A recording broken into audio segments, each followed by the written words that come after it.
একুশে বইমেলা শুধু কাগজে মোড়ানো কিছু শব্দের সমাহার নয়, জ্ঞানের মহা উৎসব।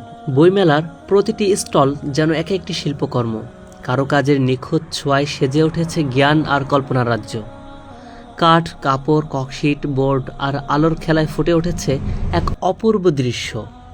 দোকানের প্রতিটি কোণেই লুকিয়ে আছে কারিগরের যত্ন, শিল্পীর নৈপুণ্য। কেউ রং তুলির আঁচড়ে এনেছেন নান্দনিকতা, কেউ কাঠের নকশায় ফুটিয়ে তুলেছে বইপ্রেমের ছাপ।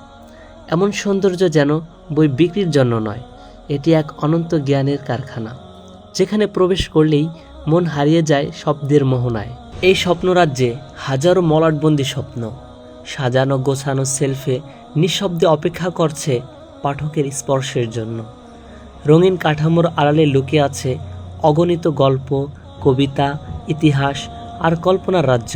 সাজিয়েছে দোকানগুলো আর বইয়ের মলাট, আর লেখক লেখিকাগণ সাজিয়েছে পাঠকের হৃদয়ের অনুভূতি। কেউ কেউ বইয়ের নাম খুঁজে বেড়াচ্ছে, কেউ প্রিয় লেখক লেখিকার নতুন বইয়ের অপেক্ষায়। ওই যে যেমনটা আমি। লেখক নাহিদ হাসানের বন্দিশালা বইটি, যার প্রতিটি পৃষ্ঠায় ডুবে থাকতে ইচ্ছে করে, হাসি কান্না মিশ্রিত পৃষ্ঠাগুলি। আর মাইমুনা মুন্নির দিলবদল বইটিও রহস্যের ঘোরে রেখেছে আজও আমাকে। সেই নেকাব, আরে সোহাইব ফারহানের বইটির প্রতি আবেগ, আকুলতা, অপেক্ষা তো আছেই। দীপ্ত প্রকাশনীর রিয়াজ ভাইয়া শুধু একজন প্রকাশক নন, তিনি সাহিত্যের এক নির্ভরযোগ্য অভিভাবক। দীপ্ত প্রকাশনীর এই আলোকবর্তিকা আমাকে স্নেহের ছায়ায় আগলে রেখেছেন, ঠিক যেমন একটি ভালো বই পাঠককে আগলে রাখে। আর অব্যক্ত প্রেম, সোহেল দুখাই ভাইয়ের একটি অনুভূতিপূর্ণ কবিতার বই, যেখানে প্রেমের অশ্রুত অভিব্যক্তি হৃদয়ের গভীরে আলোড়ন সৃষ্টি করে।